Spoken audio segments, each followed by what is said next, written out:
الحمد لله الذي علا بحوله ودنا بطوله مانح كل غريمة وفاضل وكاشف كل عظيمة وعزل أستهينه قاهرا قادرا وتوكل عليه كافيا ناصرا وأشهد أن لا إله إلا هو إلها واحدا أحدا الذي لم يتخذ في عز جلاله صاحبة ولا ولدا وأشهد أن محمدا عبده المصطفى صلى الله عليه وسلم ورسوله المجتبى صلى الله عليه وسلم أمره بعثه لإنهاء عذره وتقديم نذره صلى الله عليه وعلى أهل بيت الذين هم موضع سره وعبة علمه ولداء أمره لهم خصائص وحق الولاية وفيهم الوصية والوراثة أوصيكم عباد الله ونفسي بتقوى الله. کیونکہ یہ زمانہ وہ ہے جب ہمارے 8ویں امام امام علی رضا علیہ السلام کا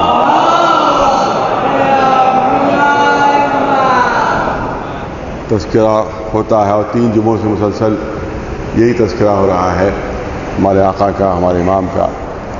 ظاہر ہے کہ ایک مکمل ترین سیرت، ایک بہترین سیرت اور ایک مکمل ترین نمونۂ عمل جو قدرت کی طرف سے.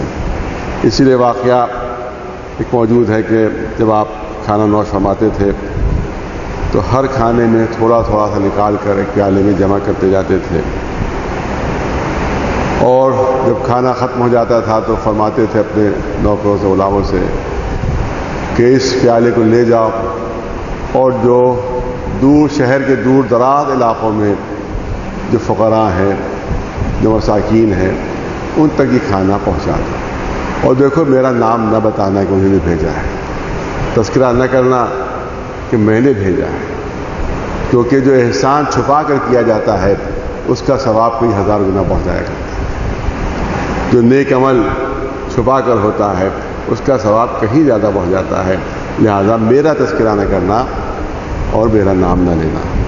یہ امام کی تعلیم کہ اچھا اگر کام کرو، نیک کام کرو تو کوشش یہ ہو کہ اس کو شہرت نہ ہو اور یہ دل میں تمنا نہ ہو کہ زیادہ سے زیادہ لوگوں کو اس نیک عمل کا علم ہو. امام کی مناظرے، علمی گفتگو بہت مشہور ہے اور آپ کے بہت سے مناظرے ہوئے، کیونکہ مامون ظاہر میں تو دوست تھا، ظاہر میں تو شیعیت کا اعلان تھا اس کا، لیکن اندر اندر اس کی کوشش یہ ہوتی تھی کہ معاذ اللہ کہیں کوئی سبکی ہو جائے امام، کہیں کوئی ہلکی سی تحقیر ہو جائے، کہیں ہلکی سی کوئی تضحیق ہو جائے. یہ اس کی کوشش رہتی تھی اور صحیح رہتی تھی. لہٰذا بڑے بڑے علماء کو جمع کرتا تھا اور اس سے مناظرے کرواتا تھا. ایک واقعہ میں اس سے پہلے بیان کر چکا ہوں، یہاں بھی پھر بیان کرنا چاہتا ہوں کہ ایک مرتبہ مامون نے پوری دنیا کے بڑے بڑے علماء کو جمع کیا. ہر مسلک، ہر مذہب کا جو سب سے بڑا عالم تھا اس کو جمع کیا. یہودیوں کا جو سب سے بڑا عالم، عیسائیوں کے جو سب سے بڑے عالم، اور دوسرے مذاہب کے جو بڑے بڑے علماء ان کو جمع کیا اس نے، کیونکہ بہت بڑی حکومت تھی اس کی. ہندوستان جس وقت ہے تو تقریباً 3 گنا بڑی اس کی حکومت تھی. تو یوں سمجھیے کہ آدھی دنیا پر اس کی حکومت تھی. اس سے پوری دنیا سے بڑے بڑے علماء کو جمع کیا اور بڑے بڑے جو مناظرہ کرنے والے تھے ان کو جمع کیا. اس کے بعد ایک شخص، امام کو کوئی اطلاع نہیں، امام کو کچھ معلوم نہیں کہ پورا پلاننگ ہو رہی، پوری پلاننگ ہو رہی ہے. ایک شخص کو بھیجا کہ جاؤ بلا لاؤ. وہ شخص چاہنے والا تھا امام کا، اس کے دل میں محبت تھی امام کی. تو امام کی خدمت میں پہنچا تو اس کے چہرے کا رنگ زرد تھا، اس کے بدن پر تھرتھری تھی، وہ کانپ رہا تھا. امام نے پوچھا، ارے کیا حال ہے تمہارا؟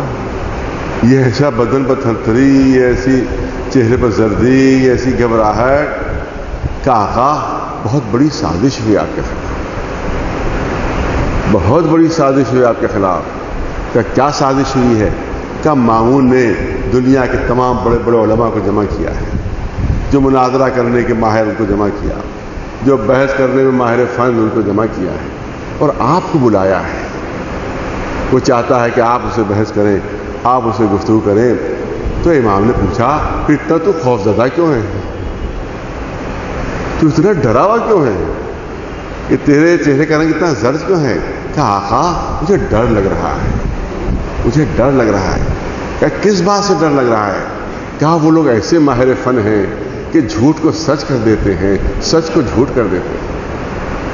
آپ کو ان کے مقابلے پر بلایا ہے, آپ سیدھے سچے انسان ہیں, وہ بہت بڑے جھوٹے ہیں اور اس میں بہت بڑے ماہر فن ہیں وہ.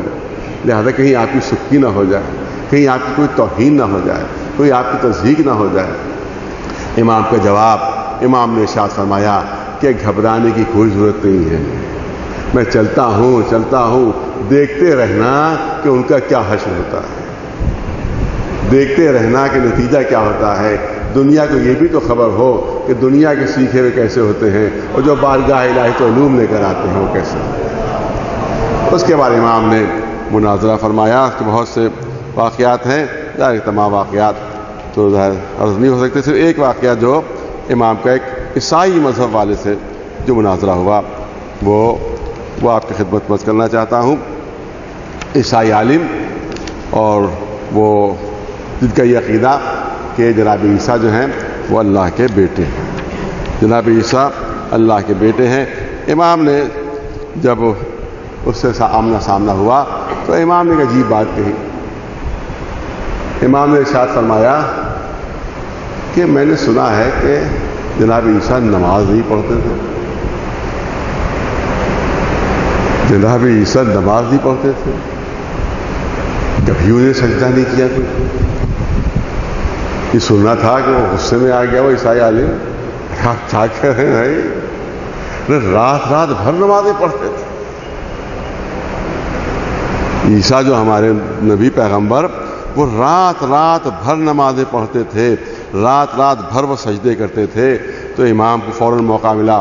امام نے ارشاد فرمایا کہ جب وہ نمازیں پڑھتے تھے تو کس کی نماز پڑھتے تھے وہ؟ جب وہ نماز پڑھتے تھے تو کس کی نماز پڑھتے تھے؟ جب وہ سجدہ کرتے تھے تو کس کے سامنے سجدہ ریز ہوتے تھے؟ جو عبادت کرتے تھے تو کس کی عبادت کرتے تھے؟ عبادت کرنے والا عبد کہلاتا ہے, بیٹا نہیں کہلاتا. خود تیری بات ثابت کر رہی ہے کہ عیسیٰ بیٹے نہیں بلکہ اللہ کے عبد تھے, بندے تھے, نمازیں تھیں, سجدے تھے, عبادتیں تھیں. تو اس طرح سے امام نے جو مشہور تھے اپنی بحث میں ان کو اس طرح سے امام نے زیر فرمایا. یہودی عالم سامنے آتا ہے. امام نے پوچھا کہ تم جناب موسیٰ کے بعد جو انبیاء آئے ہیں ان کو کیوں نہیں مانتے؟ ان کو کیوں نہیں مانتے؟ کہا اس کا ایک سبب. کیا سبب ہے؟ کہ ان کے پاس وہ معجزے نہیں تھے کہ جو جناب موسیٰ کے پاس تھے. یہ یہودی عالم نے جواب دیا کہ ان کے پاس وہ معجزے نہیں تھے کہ جو موسیٰ کے پاس تھے. پھر یہ پوچھا کہ جناب موسیٰ سے پہلے جو انبیاء گزرے انہیں مانتے ہو؟ توجہ رہے. امام نے پوچھا اس یہودی عالم سے کہ جو جناب موسیٰ سے پہلے انبیاء گزرے انہیں مانتے ہو؟ کہا ان سب کو مانتے ہیں, ان سب کو مانتے ہیں. کہ یہ بتاؤ انہی نے جو معجزے پیش کیے وہ موسیٰ سے برتر تھے یا کمتر تھے؟ کہ ان کے سارے معجزات موسیٰ سے کمتر تھے. جناب موسیٰ کے معجزات ان سے برتر تھے اور اس سے پہلے کے تمام انبیاء ان کے معجزات کمتر تھے. کیا پچھلے والے جو کمتر ہیں ان کو مان رہے ہو, بعد والے کمتروں کو نہیں مان رہے ہو؟ یہ کون سی دلیل تمہاری, یہ کون سی منطق تمہاری کہ پچھلے والے انبیاء تم خود کہہ رہے ہو کہ ان کے معجزات جو تھے وہ کم تھے, موسیٰ کے معجزے زیادہ تھے, اور بعد والے انبیاء کو کہہ رہے ہو کہ ہم اس لیے نہیں مانتے کہ موسیٰ ان سے برتر. تو جب پہلے والوں کو مان رہے ہو تو اس طرح سے بعد والوں کو مانو. مگر سنو, بعد کی جو انبیاء موسیٰ کے آئے ہیں ان میں کچھ کے معجزات کمتر تھے اور کچھ کے معجزات سے کہیں برتر تھے, جیسے ہمارے جد محمد مصطفیٰ صلی اللہ علیہ وسلم. اس کے بعد امام نے کہا کہ تم تو انجیل کے حافظ ہو. توجہ رہے, تم تو انجیل کے حافظ ہو. کہا آپ کو کیسے معلوم ہوا؟ کیا مجھے خبر ہے کہ تو انجیل کا حافظ ہے, تو انجیل کا حافظ ہے. میں انجیل پڑھتا جاتا ہوں جیسا تو تصدیق کرتا رہے, تصدیق کرتا رہے. اب جو امام نے انجیل کی تلاوت کرنا شروع کی تو وہ حیران ہو گیا کہ آپ تو ہم سے بہتر انجیل سے واقف ہیں، آپ تو ہم سے بہتر عبرانی زبان سے واقف ہیں۔ اس کے بعد امام نے ارشاد فرمایا دیکھ انجیل کے فلاں باب میں فارقلیطہ کا تذکرہ ہے یا نہیں ہے؟ اس نے اقرار کیا کہ ہاں تذکرہ ہے، کہ فارقلیطہ کا ترجمہ عربی میں سوائے احمد کے اور کچھ نہیں ہو سکتا، جو ہمارے جد کا نام ہے، جو آخری نبی ہیں، تو آخری نبی کا تذکرہ خود تمہاری کتاب میں موجود ہے، تو تم کیسے انکار کر سکتے ہیں؟ ایک صلوات بھیج دیں۔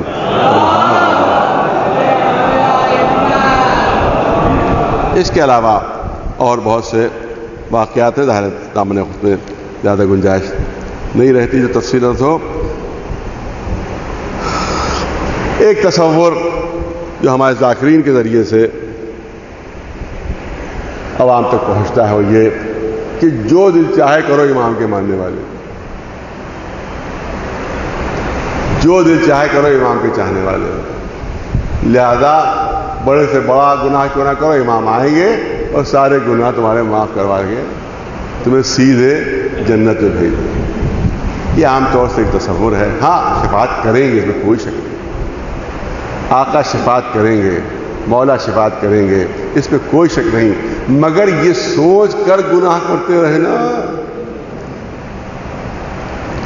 کہ بھئی وہ تو سفارش کر ہی لیں گے، لہذا ہمارا کام ہے گناہ کرنا، ان کا کام ہے شفاعت کرنا، تو ایسے لوگوں کی شفاعت نہیں ہوگی، گناہ گاروں کی شفاعت۔ ہم سب گناہ گار ہیں، ہم سب گناہ گار ہیں اور آقا گناہ گاروں کی شفاعت کریں گے، مگر یہ تصور اور اس خیال کے ساتھ گناہ نہیں کرنا چاہیے کہ بھئی ہم گناہ کرتے جائیں، امام ہمارے گناہوں کو معاف کرتے چلے جائیں گے، یعنی ہماری ڈیوٹی ہے گناہ کرنا اور امام کی ڈیوٹی ہے ہمارے گناہوں کو معاف کروا دینا۔ یہ اگر عقیدہ خیال ہے تو یہ عقیدہ خیال درست نہیں ہے۔ امام کے بھائی تھے جن کا نام زید تھا، زید ابن امام موسیٰ کاظم علیہ السلام۔ آپ جو تھے وہ انہوں نے بغاوت کی، اللہ نے بغاوت بلند کیا حکومت وقت کے خلاف، اور اس میں کچھ بے گناہوں کو بھی مار دیا، کچھ بے گناہوں کو بھی ختم کر دیا، شکست ہوئی، گرفتار ہو گیا۔ امام کی خدمت میں بھیج دیا مامون نے کہ بھئی آپ ہی کے رشتہ دار ہیں، آپ ہی ان کے بارے میں فیصلہ کریں۔ اب امام کے جملے سنیے،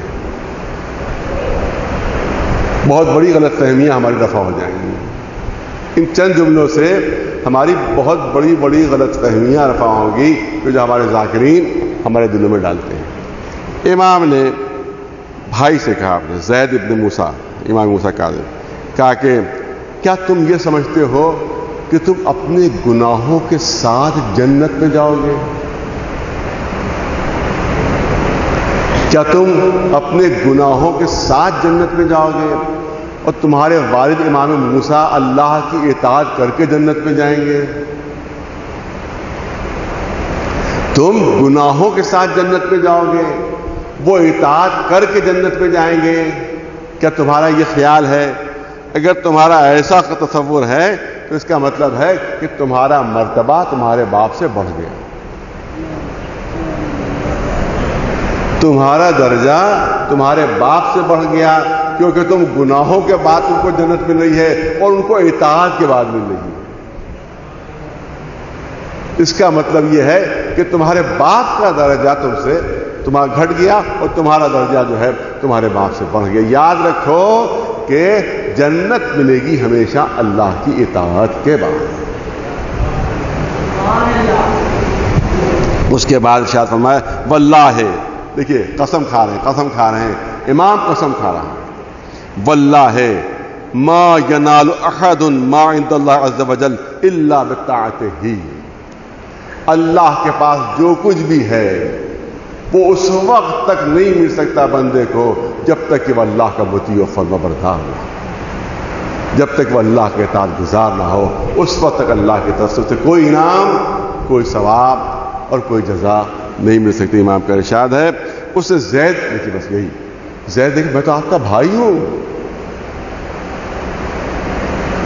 اور رشتہ داری کا سہارا لیا اس کہ میں تو آپ کا بھائی ہوں، کیا میں بھی جنت میں نہیں جاؤں گا بھائی ہوتے ہوئے؟ کیا بھائی ہوتے ہوئے جنت میں نہیں جاؤں گا؟ امام نے ارشاد فرمایا کہ تم میرے بھائی اس وقت ہو جب اللہ کے مطیع.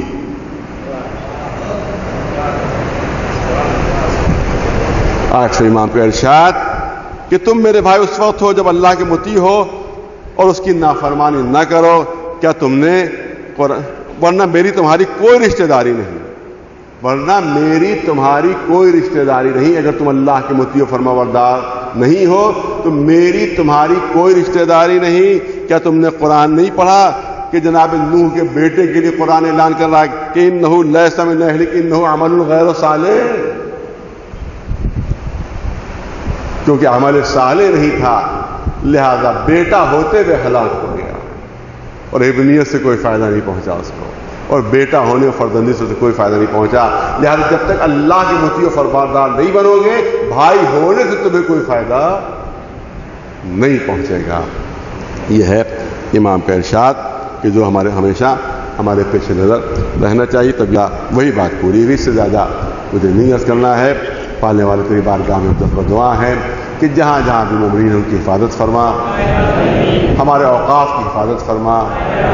پالنے والے جو اوقاف کے چور اور بےایمان اور ڈاکو ہیں، پالنے والوں کو دنیا میں بھی سزا دیں اور پالنے والوں کو آخرت میں سزا دیں. پالنے والے عراق میں، ایران میں، لبنان میں، شام میں، فلسطین میں، یمن میں، ہمارے پڑوسی ملک میں، خود ہمارے ملک میں جہاں جہاں بھی مومنین مصیبتوں میں مبتلا ہیں، پالنے والوں کی مصیبتوں کو رفع فرما دے پالنے والے، ان کے دشمنوں کو دفع فرما دے پالنے والے ہمارے آخری امام کی ضرورت تاجر فرما اور ہم کو ان کے غلاموں جانثاروں میں شمار فرما. بسم اللہ الرحمن الرحیم. والعصر ان الانسان لفی خسر الا الذین آمنوا وعملوا الصالحات وتواصوا بالحق وتواصوا بالصبر.